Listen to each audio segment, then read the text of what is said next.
Tonight's headline is simple. August 27th, 2025.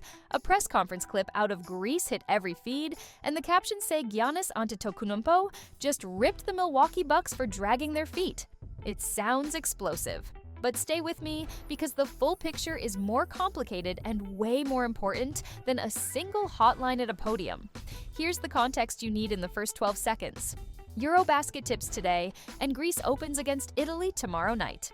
Giannis is healthy, suited up, and the national team has circled a medal as the goal.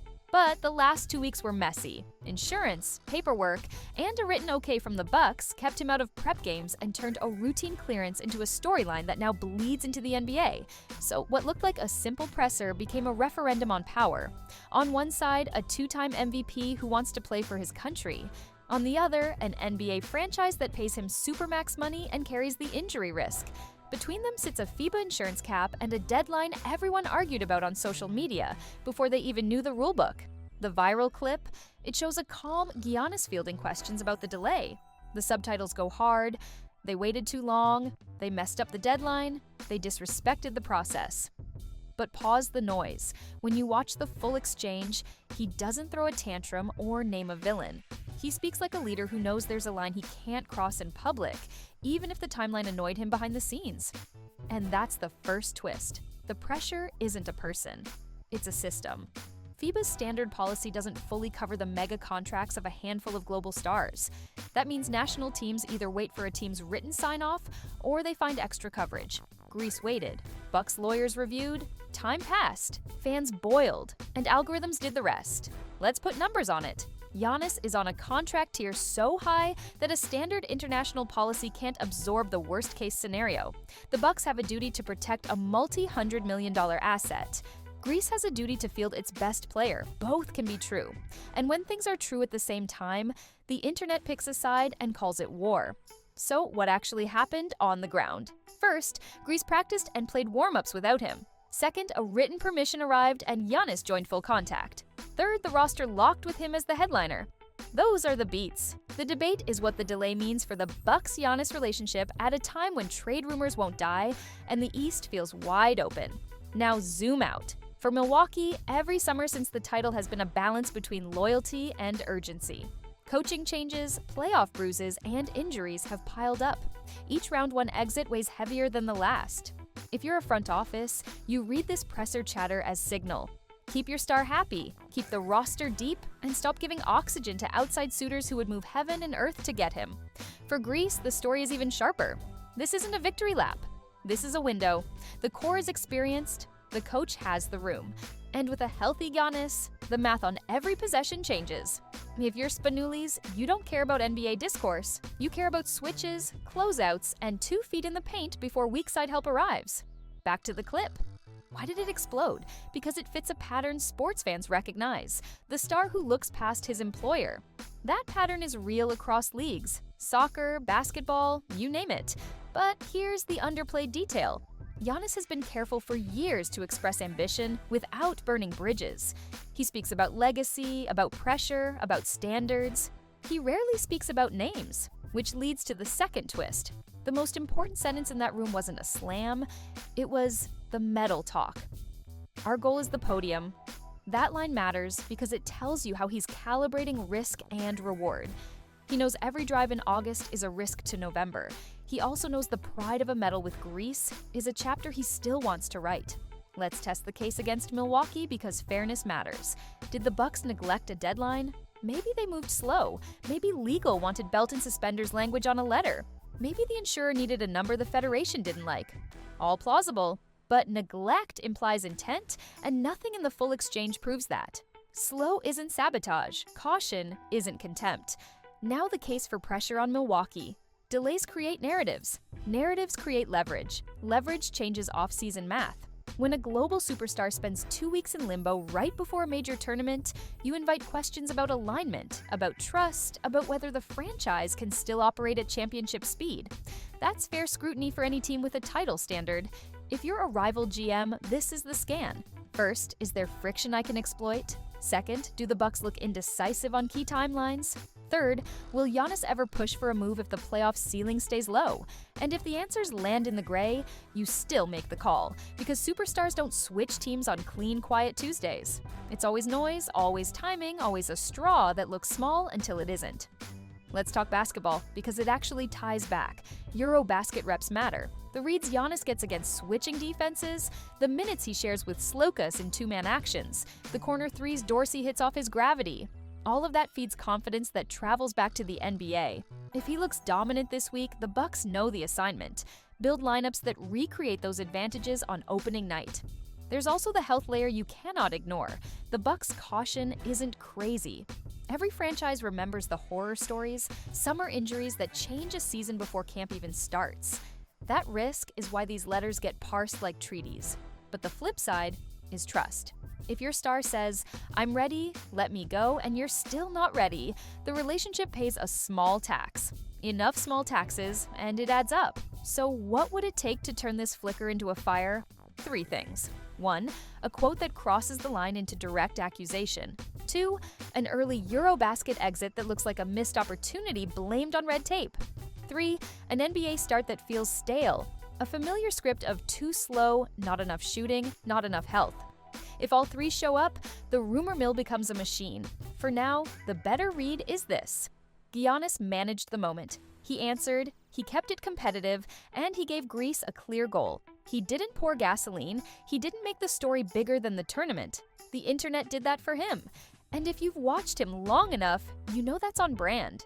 He applies pressure with performance, not microphones. Still, there's a reason the clip trended. Fans are tired of half answers about timelines. They want clean accountability. Who waited, why they waited, and who owns the delay. That's a normal demand from a paying audience. And it's exactly why organizations rehearse these weeks, months in advance. So the story isn't born in a gray zone that makes the worst interpretation feel true. The mid-video reveal is hiding in the paperwork.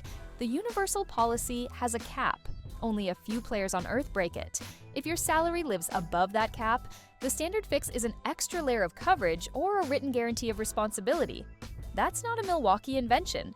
That's the structure. And the structure, not pettiness, is the real antagonist of the last 15 days. So, where does this go next? Scenario A. Greece starts fast, Giannis looks unguardable, and the delay fades into trivia. The Bucks get a confident MVP back in October, and the winter story becomes seeding, not soap opera. Scenario B, an early bump, a nagging knock, or a stale Bucks start puts the relationship under the microscope again. In that world, every detail from this week gets repackaged as evidence. Watch list for the next 7 days. Italy's matchups on day 1, Spain's help principles against a paint-first star, and Greece's bench minutes when Giannis sits. Also, watch the quotes. If he keeps the tone measured, the heat comes down. If he even hints that trust was tested, the heat goes up. It's that simple in 2025's attention economy. Final verdict echoing the title. Did Giannis rip the Bucks? Not in the way the captions sold it. He pushed the urgency button without detonating the relationship. He kept the focus on a medal. And he reminded everyone that the window for Greece is now, and the window for Milwaukee is always smaller than it looks after back-to-back early exits. So yes, the stakes are real. The money is real. The timelines are real. But the best case is still on the table. Greece playing late into September, and Giannis returning with that edge you only get from knockout basketball. If Milwaukee meets him there, with speed, with shooting, with a healthy room, the summer noise becomes fuel. If they don't, the summer noise becomes a map for every rival to follow. One more thing before we go. Stars don't argue with front offices because they enjoy chaos. They argue because windows close. Giannis knows that better than most, which is why tonight's presser mattered. Not as a feud, but as a compass. It points to what he values: clarity, urgency, and results. Everything else is commentary, and commentary fades. Trophies don't. Tomorrow, Italy. Next week, Spain. After that, the bracket. The stage is set, the camera is rolling, and the receipts are ready. We'll keep pulling them, and we'll keep separating smoke from fire. Here's what the receipts say without the noise. Mid-August reports said Greece was waiting for a written green light because the insurance cap would not cover a rare contract tier. Days later, coaches in camp said Giannis would be cleared soon and added without restrictions. Then came the roster post naming him as the centerpiece for Group C in Limassol, with Italy first on August 28th at 20:30 Central European Time. That flow matches what we saw: a pause, a letter, and a full go. Let's bring in the NBA angle you care about. Rival teams probe at times like this because clarity equals commitment. One general manager even went on radio to say there was nothing cooking with Milwaukee. That does not end the rumor cycle. It never does. But it resets it. If the Bucks want the noise gone, the only antidote is winning and a healthy, modern rotation around their best player. What does modern mean here? It means your half-court looks create a runway for Giannis to attack the nail with one read, not four. It means shooters who are threats, not placeholders, and a guard who can flip the matchup when teams load two to the ball. It means lineups that force a defense to decide between the rim and the corner over and over until the decision breaks. Greece will try to do that this week. Milwaukee must do it by Halloween. Now the counter case, because we take both sides. Could the clip be read as a warning shot? Sure. Body language is a language. A tight jaw, a pause before the word deadlines, a glance to the comms director. Fans read these things and build a case. But the safer read is discipline. The man knows microphones. If he truly wanted to scorch earth, he would not have left a breadcrumb trail. He would have dropped names. There's also a money layer fans rarely see. When a team delays a letter, sometimes it's not the team. Sometimes it's the broker or the reinsurer, or a clause about pre-existing injuries, or a carve-out on rehab location if something goes wrong. Those are boring words. But boring words move real decisions. And when they move slowly, they look like disrespect, even when they are just the cost of doing business in 2025. If you're looking for a basketball tell inside the presser, listen to the simplicity. Metal, defense, pace. Those three words match what works with Giannis at every level. Defense gives you runouts, pace gives you early seals and mismatches, metal gives you urgency. Strip away the rumor fog, and you're left with a star saying the sport's simplest truth. Pressure is paid off by stops and force at the rim. And one last check on the stakes. A medal run this month would reframe the next NBA season before it starts. It would cool the temperature in Milwaukee and buy the front office time to tinker rather than flip a table. It would also remind every free agent and role player what happens when they share the floor with this kind of gravity.